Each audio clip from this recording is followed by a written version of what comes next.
All right. Welcome to today's Koha-US General Meeting. I am this year's president, Bob Benhoff. I work in Colorado, managing a consortium. First thing on the agenda is always announcements. This is open to anybody that has any particular announcement.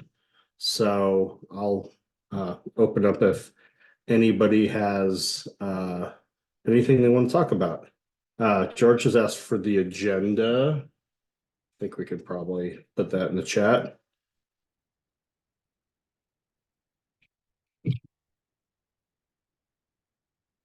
I did post it in the chat already. Does it not show up? It Does the doesn't chat show sound- if you show up Okay. after, Got it.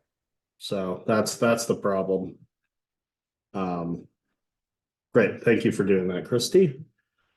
Any announcements?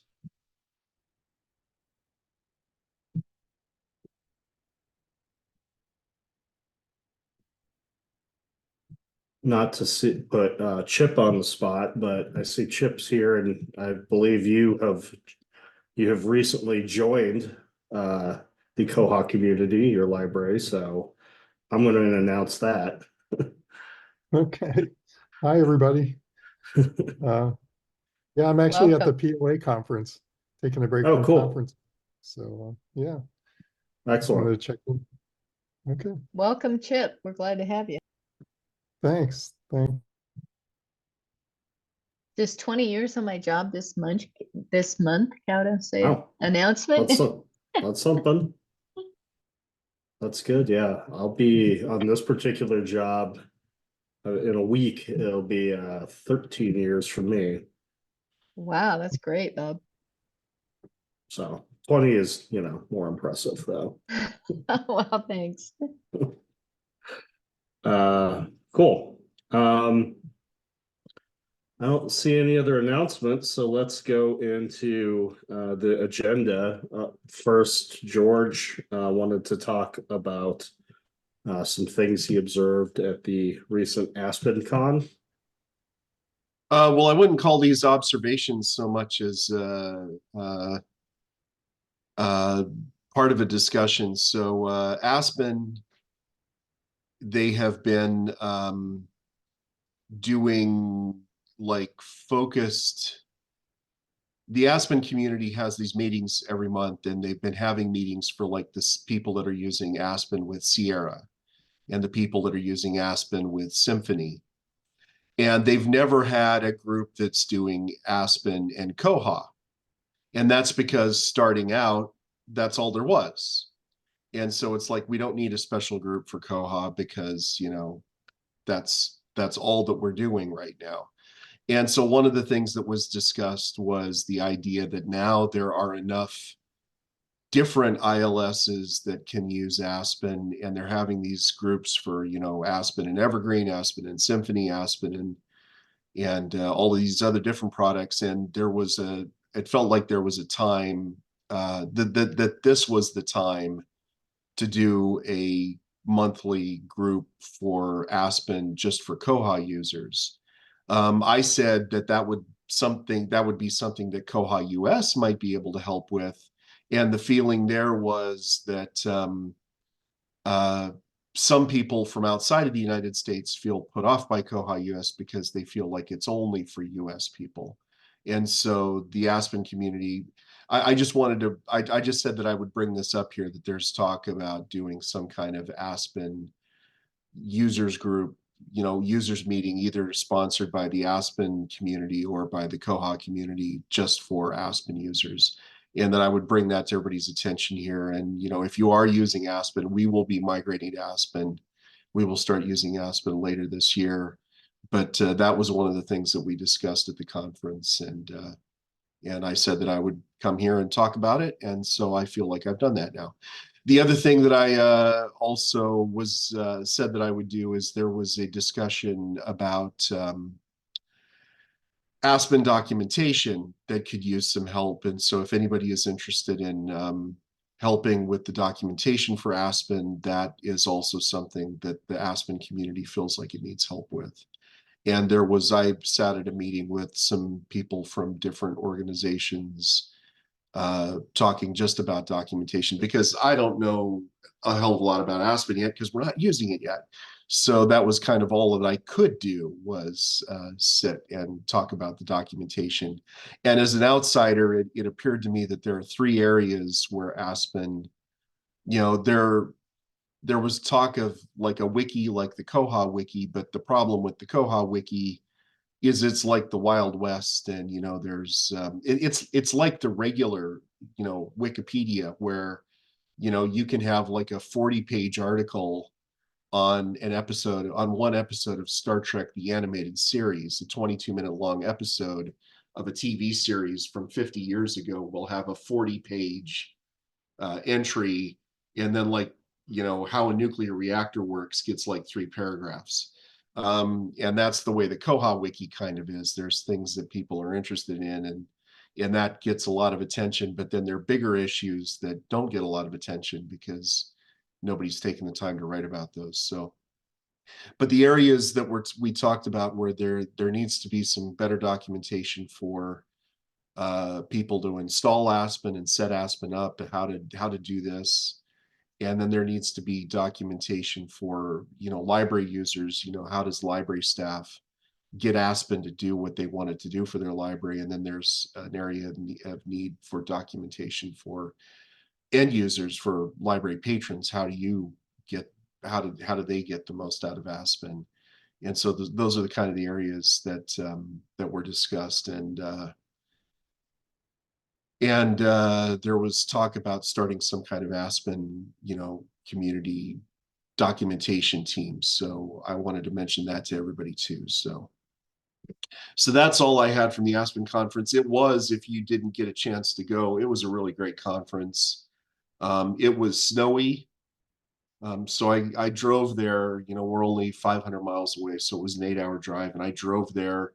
And then I got to spend the second day of the conference doing remote conference from my room, because the Colorado School of Mines hosted the conference, and the snowfall shut them down and they closed the campus, and we were all stuck going all the way to the Denver, to Golden, Colorado, to the Denver area to sit in our hotel rooms and do a remote learning conference. It was a blast.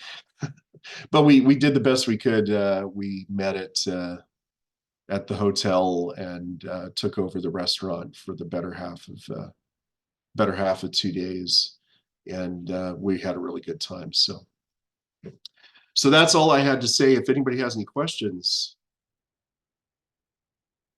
Yeah, just a quick question. If people are interested in participating in Aspen documentation, is there a point person that they should reach out to?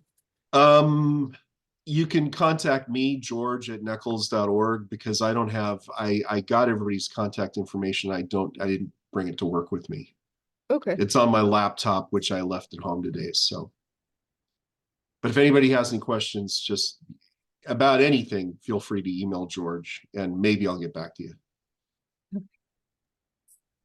Yeah, Thanks. I'll be happy to follow up with the Aspen team to see what they think about Koha-US doing participating and getting a users group together. I mean, it's obviously within, as it is Koha related, it's within our purview potentially, but what you said, George, about the perception that maybe we're just US, both makes sense because we have US in our name, but also I wouldn't say is entirely accurate because we have a board member currently who is not a US citizen, and we have regular participation from outside the country. So Yeah, hopefully that's just a perception we can clear up if there's concerns there and people want to have Koha-US participate in something like this.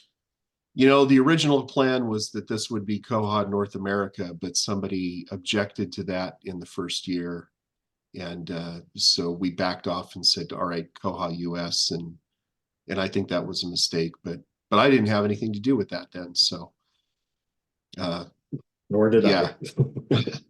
Yeah, But I mean, it's fine. I mean, I think, I mean, most of our members and stuff is US related, but we are open yeah, in our membership and what we're gonna do. We just tend to stick within time zones that are US related is the one caveat, I think, yeah. that we stick to. Other than that, I don't think there's any particular limitations that we have on participation from anybody that's interested.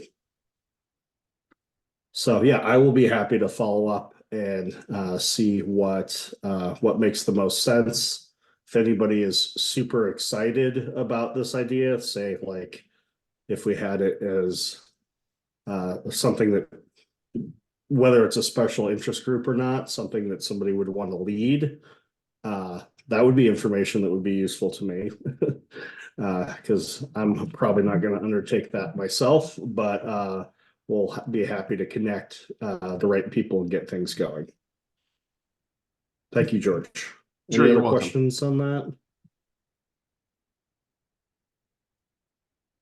All right, not seeing anything. The next thing, I put this in the agenda at the time yesterday morning that we were going to do a presentation proposal extension because I was looking at the presentations coming in.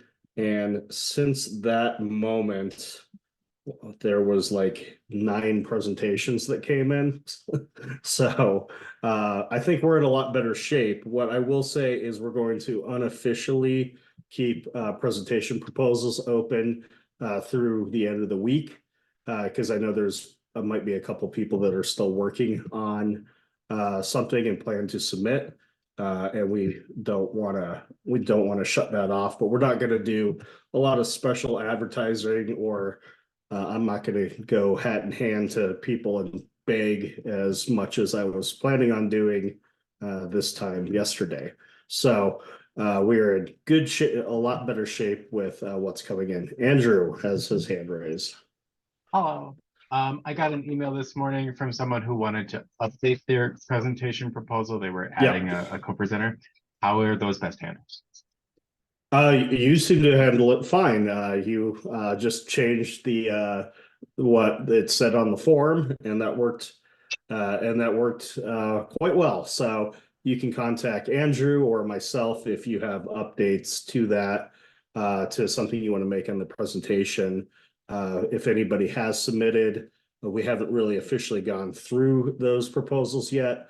But as we go through, we might have points of clarification or something that we might reach back out to a presenter and say, could you clear up this title a little bit or tell us a little bit more about the presentation, just so we have a sense of what's going on and we can best, when it's in the program, that it's represented well of what that presentation is going to be. But if somebody was planning on submitting, I would still encourage you to. If you haven't thought about submitting, then don't worry about it. Just look for registration to open relatively soon. We were fortunate to get a little ahead of a schedule on when we were actually not even planning on opening up presentation proposals until right about now. So we're a bit ahead of schedule, which means we can get a program together and then open up registration, hopefully in roughly a month, once we confirm with all the presenters and go through and do all that. So look for that registration, but everybody should have the dates that I should have committed to memory, but we will be, the Koha-US conference will be in Round Rock, Texas, Tuesday, August 13th through Friday, August 16th. So go ahead and get that on your calendar. Oh, thanks, Kristi, for putting that in the chat. I would like to point out that the last 2 conferences have fallen on my birthday, and this year it falls on my 30th wedding anniversary. The first day of the conference is my anniversary. We got to stop this. Let's have it some other time. Well, Just a reminder, not that you don't know this, Georgette, but our process for selecting Round Rock. If anybody's wondering, why is it in Round Rock this year? Why was it in Portsmouth last year, and what time it is? This is proposed sites from the people that put it together. And so those were the dates that were proposed and then voted upon if there are multiple sites by the membership. So just a reminder on that. That's how we select those things, thus It making actually it. worked out. Yeah, Yeah, it worked out. My husband's coming with. So. yeah, Yeah, it worked out. The greater Austin area is a wonderful place Yeah. to be for a wedding anniversary, I am sure. Yes, yeah. As far as the weather in August, yeah, no need to bring your winter coat. That'll probably be okay. Maybe some sunscreen, and we'll have a good time. And Quick Austin question. is Oh, sorry. very much a foodie city, Round Rock as well, so they're great places for your romantic anniversary dinner. Yeah, my husband's scouting out some with food allergies. I kind of have to be careful, but he's finding us a place. He said he's definitely going to have something planned for us. Mhm. Bob, And I think it's really, funny. Kalahari, I think it's funny. yeah, Kalahari would be a great place to stay if you want a fancy place, so. Oh no, we're at the other hotel and we're fine, but Okay. it's just funny that it all falls. It's fallen on special events the last couple of years, and I just had to laugh. But yeah, no, he's got some plans for dinner and things that particular day. The rest of the time we'll hang out with the group, but that one we're gonna squirrel away and have some dinner. quick question, Bob, when you say through the Yeah. end of the week, is that through Friday or through Sunday? We'll proposals. call it through Sunday because it's not Okay. like I'm going to be logging in on Saturday morning and turning off the responses. So accepting responses. So we'll call it through the weekend. So sometime Monday morning I will turn it off, and whatever we have, and we'll move on from there. I think that's a good idea anyway, because some people work, Saturday and Sunday that maybe don't work in the middle of the week. So, Sure. That works out. Yeah. Yeah, absolutely. Wonderful. I am passing on George's comment and moving on to the Koha Community Challenge. A very a healthful opportunity that I think we have Elise here who's going to talk a little bit about what this year's going to look like. Yeah, I have a fussy baby here with me. So as you know, Bob, but there he is, his head's kind of, anyway. So the Koha Community Challenge, we're just finalizing the details with Challenge Hound and the Koha-US bank account, but it will run once again from May 1st to May 31st. And so we're going to post a press release about that soon, but we are using Challenge Hound this year to track the activity, which is a lot easier. There's an app, and you can link it to your Fitbit, Apple Watch, whatever else. Very easy. It's all in one place. You just download the app and it syncs to your device. So I think it's going to be a lot more easier for people to sign up. So that'll be good. And we're going to have some really cool t-shirts this year. We're going to get them printed ourselves. And so that way there's going to be we think we're going to just do a flat $25 option and then a $10 option for no t-shirt.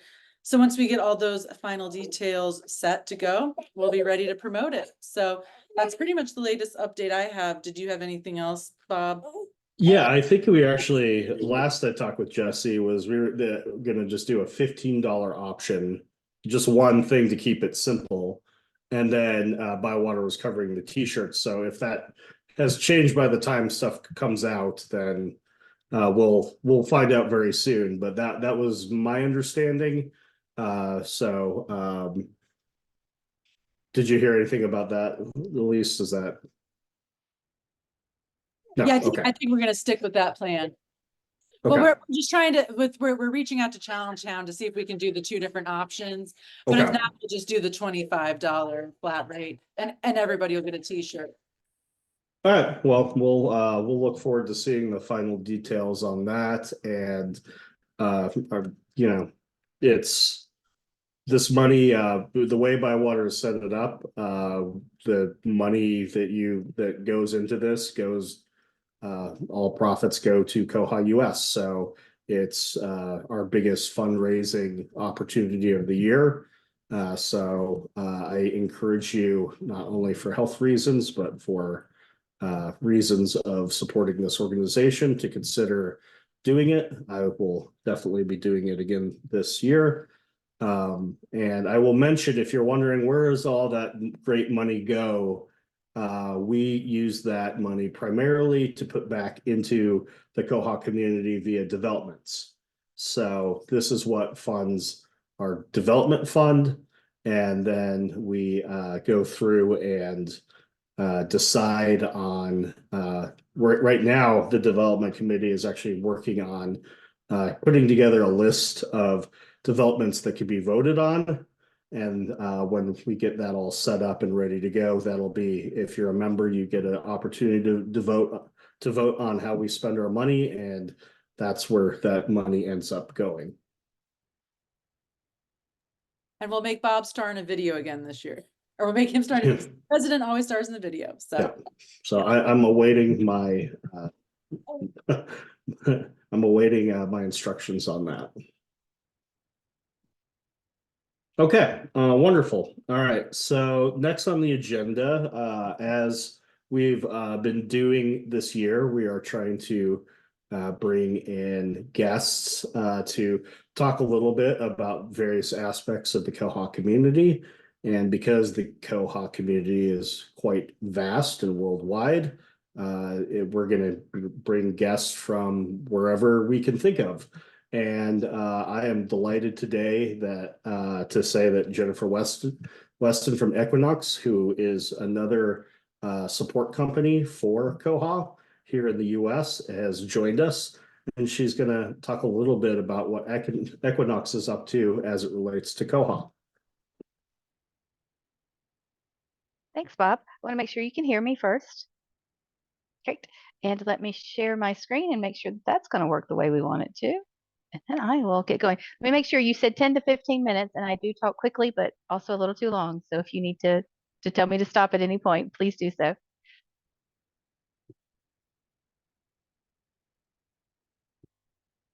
Okay, so let's try that. And are you now seeing my first slide that just, well, it's a cover slide. Look up. Yep. All right, great. Well, and I have the chat open and I have all of your faces open so I can see you too. So I thought what I would do today is just kind of introduce, well, first myself, I'll go to the next slide there, but then also introduce Equinox as a vendor that you may not be aware of. Granted, we have a small presence in the Koha universe, but we do support libraries and that do use Koha, and we are actively year after year bringing new libraries into the Koha community. So I am thrilled to be here today. I do have just a few notes about me and then about the company, and then I thought what I'd do is just kind of do an overview of who we are and then give you the opportunity to ask any questions.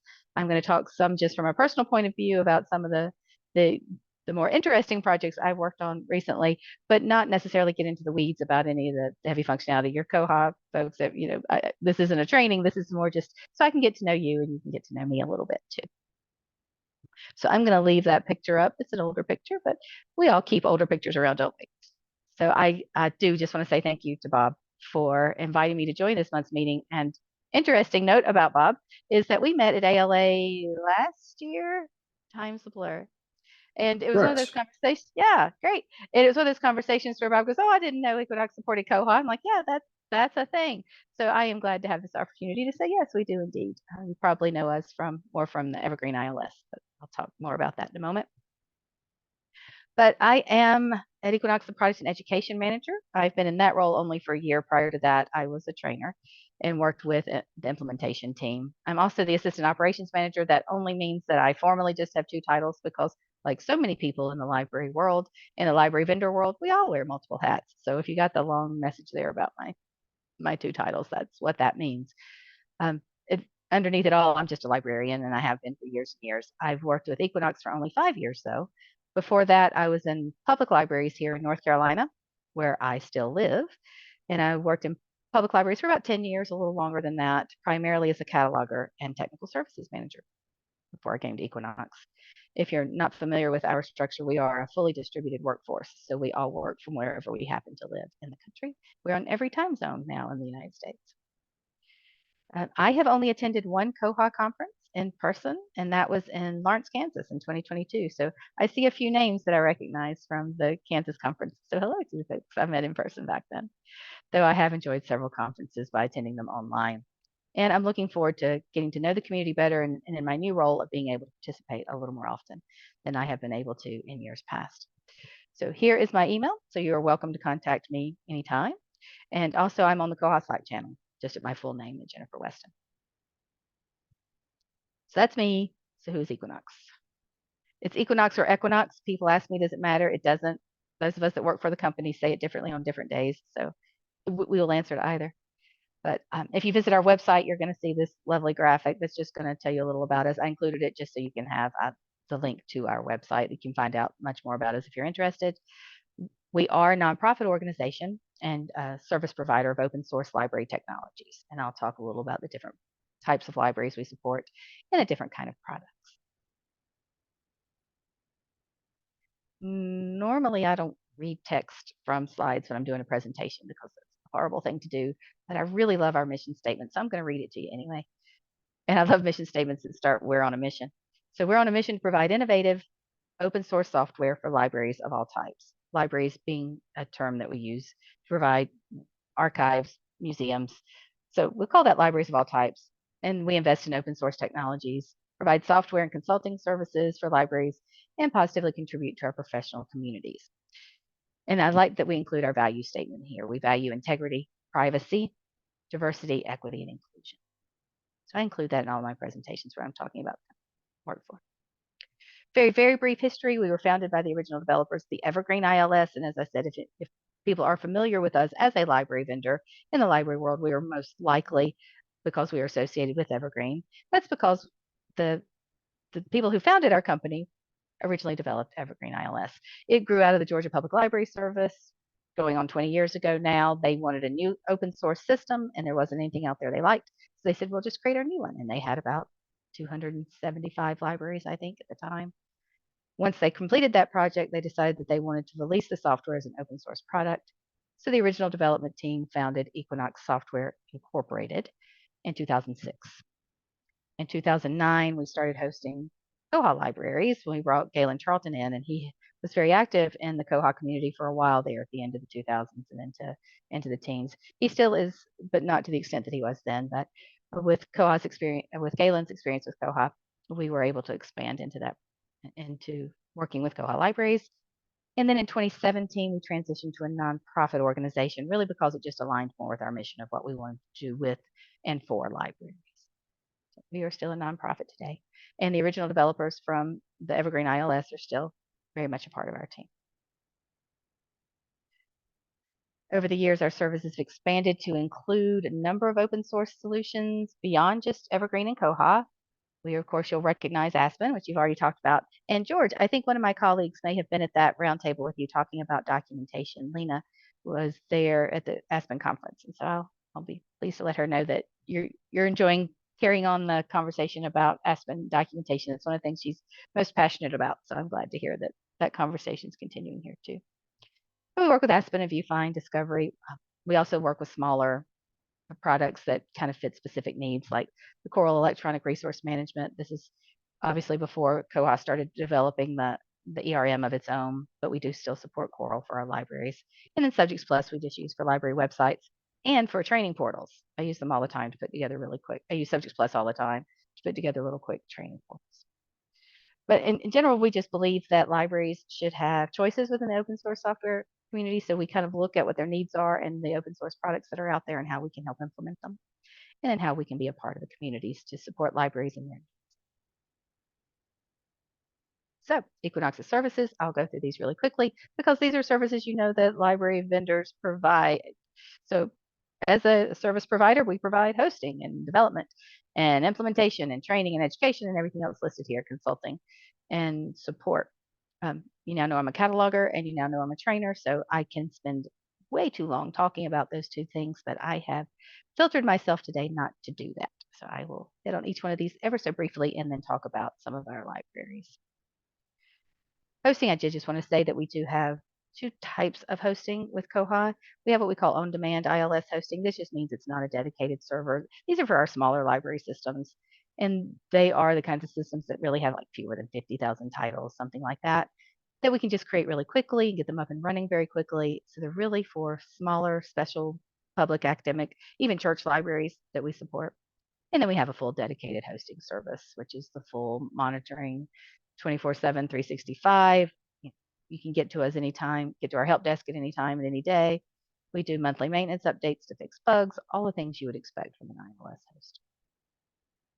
And then, of course, we do major version updates as well.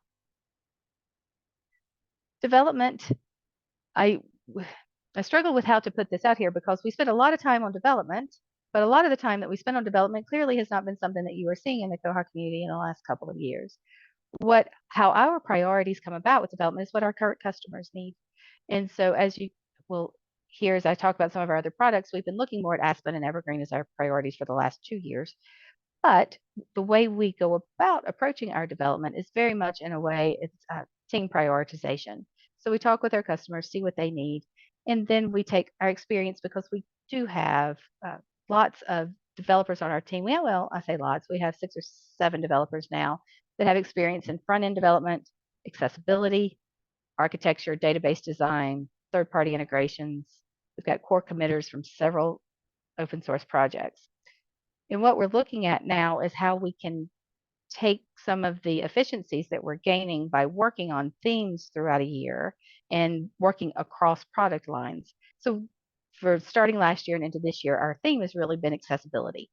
So we've worked with ViewFind, we've worked with the Coral community, we've worked with the Evergreen community, and now we're starting to work with the Aspen community, and we would be absolutely interested in working with the Koha community. In fact, Bob, I presented a proposal to perhaps present on such a thing, to talk about accessibility using the products, and of course, all open source products there. So again, if we can build on the synergies, energies, in doing that kind of thematic work, and we keep our developers focused on common themes. That's what we have been doing for the last few years. Implementations, you're familiar with implementations, but we do provisioning, configuration, data migration, all of that. We assign dedicated project managers, lead trainers. We do add-on migrations, and of course, all the services that you might expect to come along with that, third-party integrations. So I don't need to explain what implementation is to you, but we do those rather routinely, whether it's for a single standalone library, and I'll talk about the different kinds of types. I'm getting ahead of myself.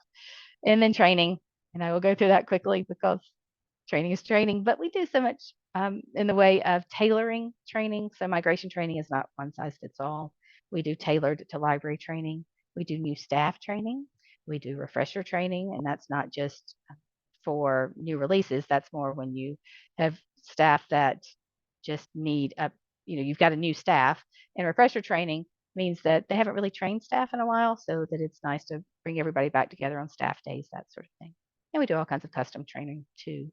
I did mention training material portals, and I have some examples I can show if you're interested in those that we put together. We tailor those for each individual project that we do using Subjects Plus. We also have the Equinox EDU series. This is really an umbrella of all the things that we do for our various communities that we work with. We provide live webinars, workshops, video library, and online resources. Most of these are free to the community. Oftentimes we will do spotlights on subjects that are platform agnostic. So we'll talk about things, for instance, like going fine free, all the considerations that you may have in making that decision and what you would need a platform to do. So it's not necessarily specific just to Koha or Evergreen or to Coral, but we do obviously also do trainings on those individual products from time to time. But we have online resources, which I will link to this. I should have said I'll share my slides, but I'll put a link to our online resources and video library before I share these with you. We have a help desk. We have a dedicated team of help desk support specialists, and they do all the things you would want a help desk to do. We also assign account management so that if you don't have necessarily a help ticket, but you just need a direct point of contact, all of our customers have a single point of contact for that reason. So they're not having to shop for answers beyond the help desk. Okay, that covers all the services. They're the standard services, right, that you expect from a vendor. So no surprises there. So I did want to spend just a few minutes talking about some of the projects and collaborations that I've just really enjoyed since I've been here. I should just say the kind of types of libraries we work with. We said all types, but to be more specific about kind of the core of our customer base with Koha, they're academic libraries, small academic libraries, archives and museums, nonprofit services. We have some organizations that provide services and just really needed a way to showcase the resources that they have so that they are just service organizations. And also special libraries and collections. For example, one of the most recent ones I've worked with, to give you an example of the special library, is the Paxical. And of course, we use acronyms like everybody else does. But we worked with the Philadelphia Area Consortium of Special Collections Libraries. This is a loosely confederated consortium that they just work together to fund kind of maintaining their databases and then maintaining their training needs and maintaining their cataloging staff that actually kind of works a little across their libraries. So this is the German Society of Pennsylvania, the Library Company of Philadelphia, Pennsylvania Horticultural Society. There's the Rosenbach Museum and Library and the Wagner Free Institute of Science. And we are in the process of preparing to add on the Franklin Institute. That's just an example of the special libraries that we work with. And they all have their own different individual needs, and Koha is just perfect for that.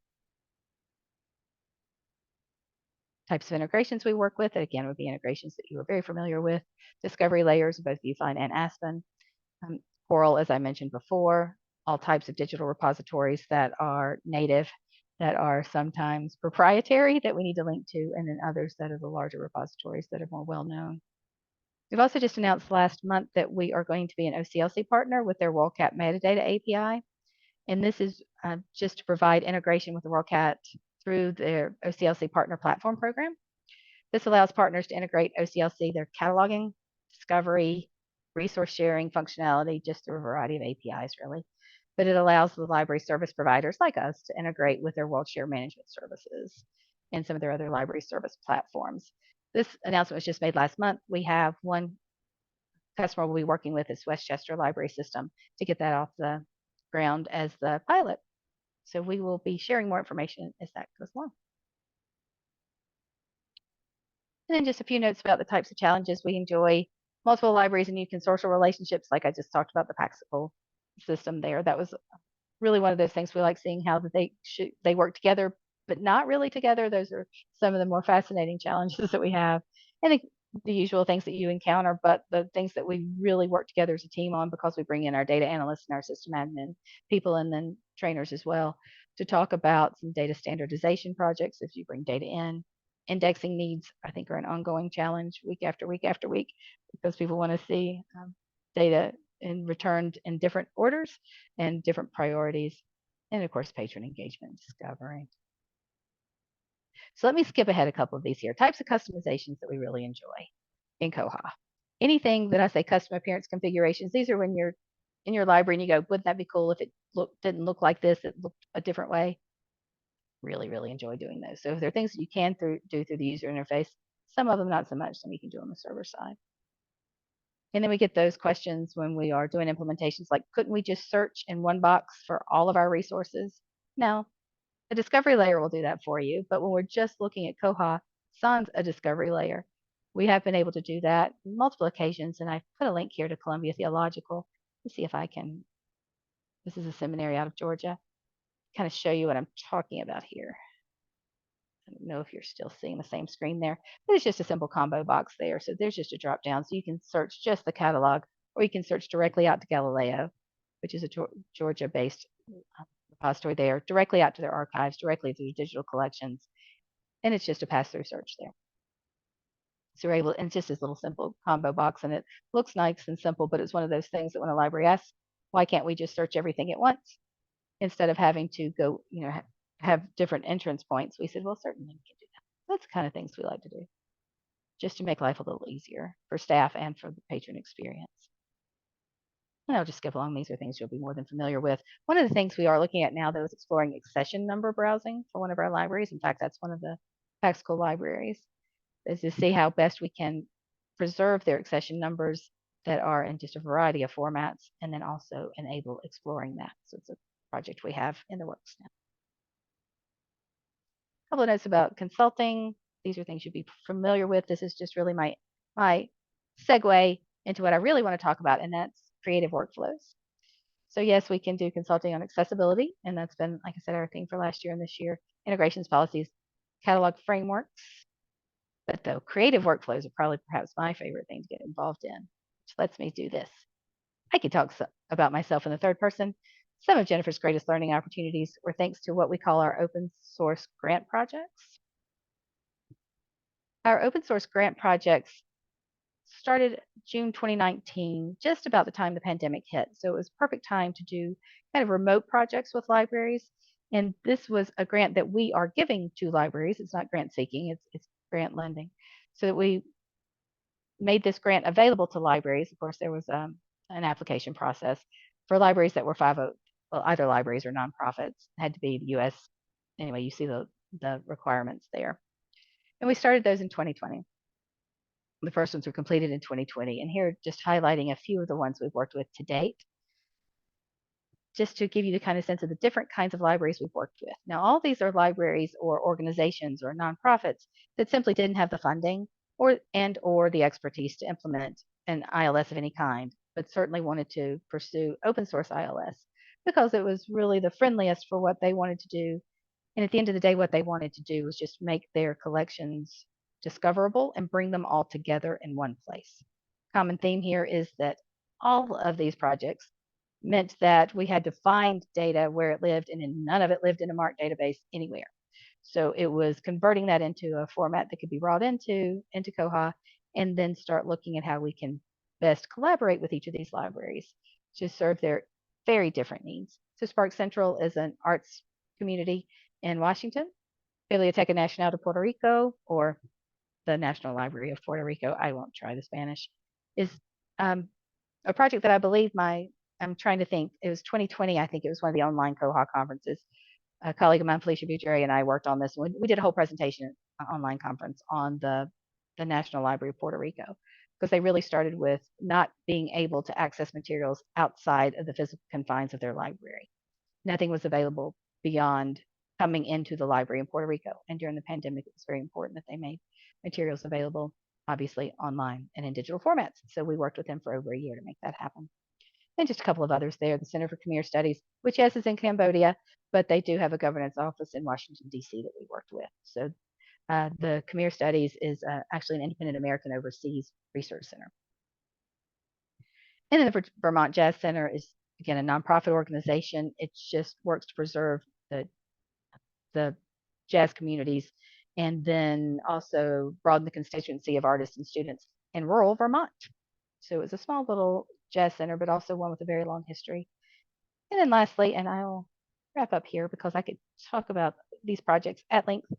The Weeksville Heritage Center is one there's not a link to there. These are links to each of their OPACs. Weeksville Heritage Center was kind of stalled during the process because of the pandemic, and they had a lot of concerns with their staffing about being able to work through the project. So we are just getting back to it now.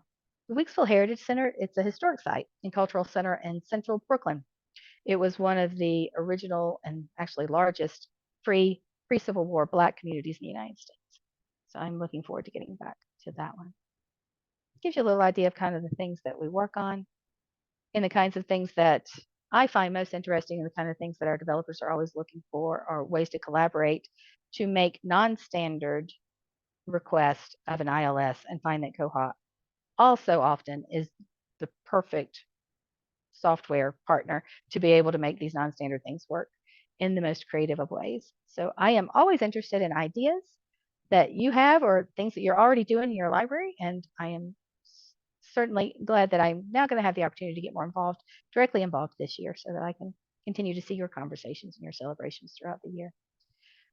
I will wrap up, and I said I could go on, and did talk quickly enough to try to get through that. But there is my email address. There's our website again. And I guess all that leaves for me is just to say thank you for letting me be here today, and ask you if you have any questions. Otherwise, I will just turn things back over to Bob. Thanks, Bob.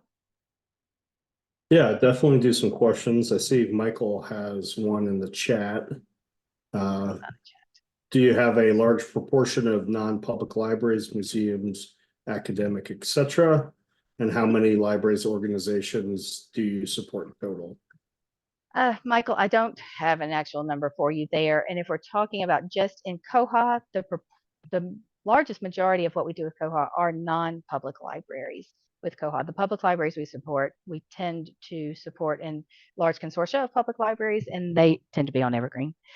How many libraries and organizations do we support in total?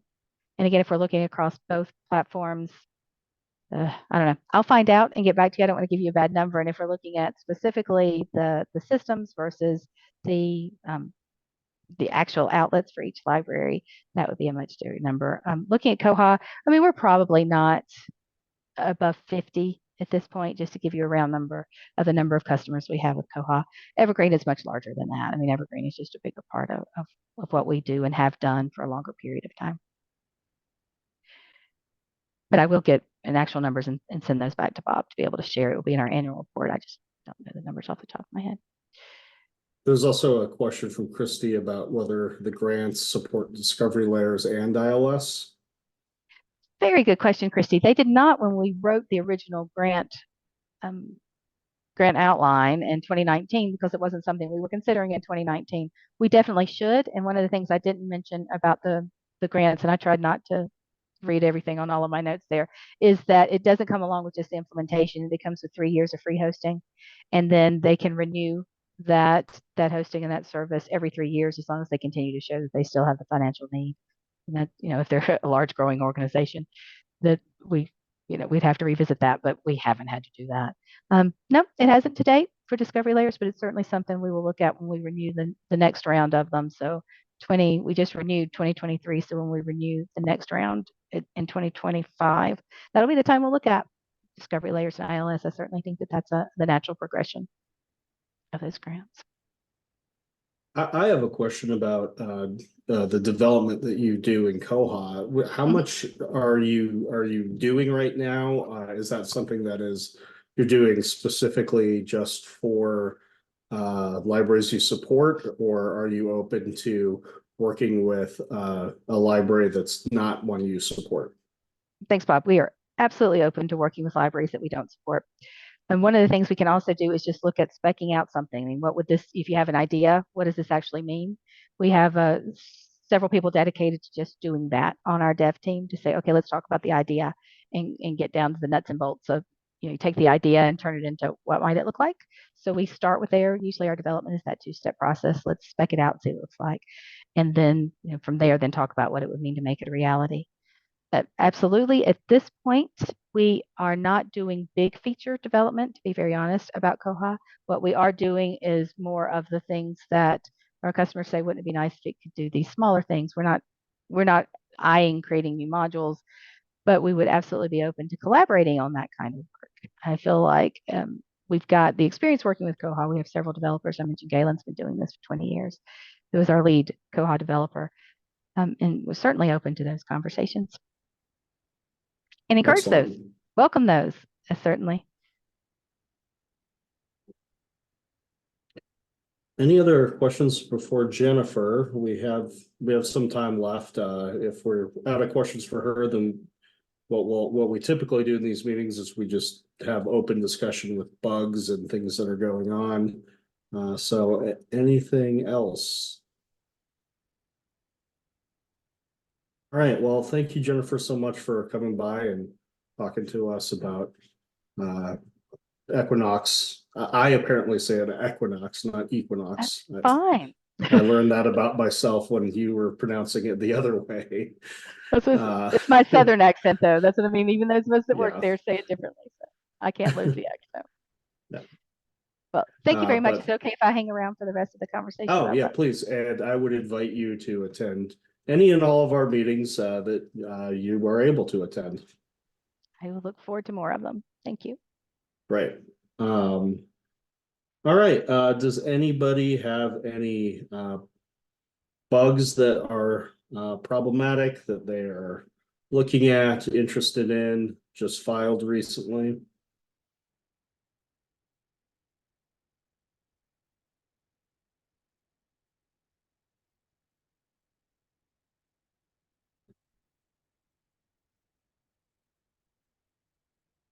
find the. I have a bug. This may not be useful for everyone, but I am excited because we've been working on trying to get this through the community. And the idea, the end result with this is that you would be able to print your notices as an option, and that would clear them from the queue. The reason why we care a lot about printing notices is we support some prison libraries, and the inmates do not have email, so that reliance on email only, which makes sense for our modern age, does not necessarily apply to a very different library environment. But I do think that this could be useful for some other libraries as well. But I'm delighted that we've got this potentially through numerous rounds of QA, and just got it signed off. I just need to get it pushed through QA. But so that's one that we've been dealing with in particular. So if anyone wants to look at that, add a sign off if they want, whatever we can do to get this on the next release would be super exciting to me. So if that's of interest to you.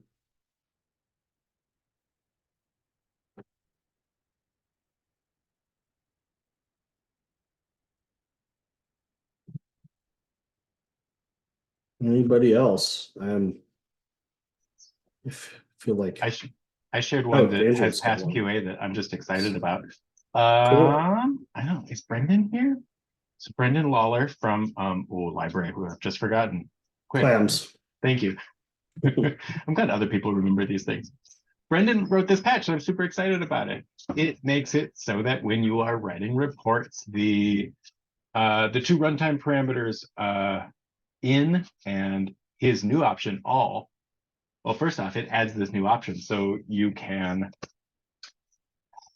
So right now you can make a runtime parameter that gives you a list and lets you pick one thing out of that list. He's made a new option that makes it so you have a list and you can multi-select out of it, which is cool. And then he's made another patch on top of that Owen helped with, Owen Leonard, to make it so those options are both available in the little pop-up runtime parameter picker, because like those list options have been a little bit secret, like not entirely obvious in the interface. That's cool. I'm happy to see both a new feature and like some more visibility on existing features. And just happy that Brendan like is jumping into Bugzilla and writing patches and stuff. That's always that's pretty cool, because those are two Owen and Brendan are just people that work for libraries that are on Koha. They're not working for a vendor, so that's awesome to be able to get a patch through and get it on a release. I'm jealous. I wish I had the time and or the expertise to do that. But sadly, we rely on vendors and not my expertise, which is a good thing.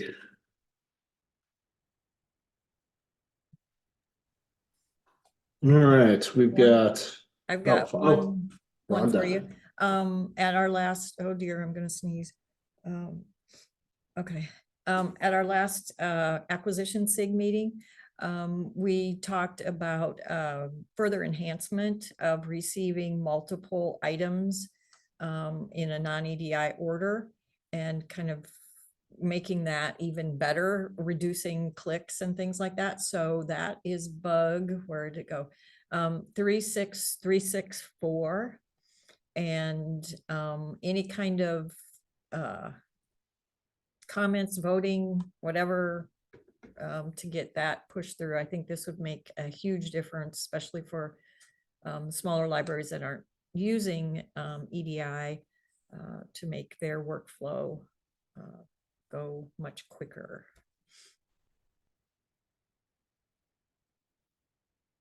And I did list a couple of different options for implementing it. So if you can weigh in on those different options, that would help the developers as well.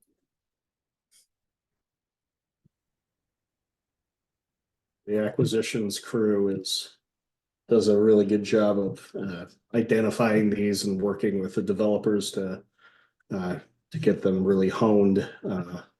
These specs really and bugs really honed in. So we currently don't use acquisitions, but someday when somebody says I want to start using it, I'm glad that Rhonda and the acquisitions SIG are laying the groundwork for it to be all get all these features in. All right, anybody else? We have time for another one or two.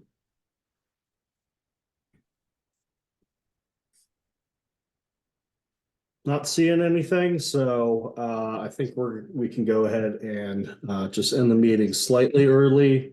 As I've mentioned previously, if anybody has any ideas from somebody they would like to hear from, I am more than happy to reach out and try to book them. Jennifer was very kind in scheduling this fairly last minute, so hopefully we can give other people a little bit more of a heads up, but it fortunately worked out real well this month to be able to have her attend.